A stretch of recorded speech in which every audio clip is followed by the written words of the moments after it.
Now that we've dealt with exponents, we're going to look at the idea of radicals where we undo an exponent. For example, if we have x squared and we want to undo squaring something, we take the square root of it. And the square root of x squared is simply x. If we have something like x cubed, to undo that, we're going to take the cube root of x cubed to get x.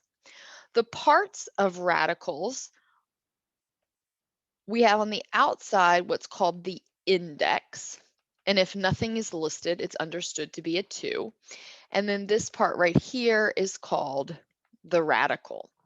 A couple of important things to note: you can take an odd root of a negative number,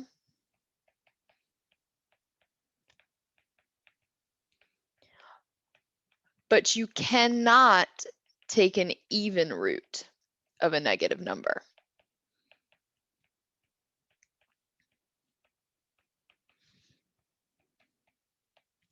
What I mean by that is if we have something like the cube root of -8, we are looking for the number that if we multiply it by itself 3 times, we will get -8.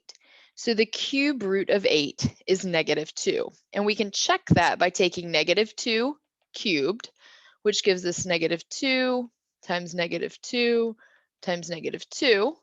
This gives us 4 times -2, which is indeed -8. However, notice that if we have something like the square root of -4, you might want to try and make it -2, but notice if we have -2 squared, that's -2 times -2, which gives us +4.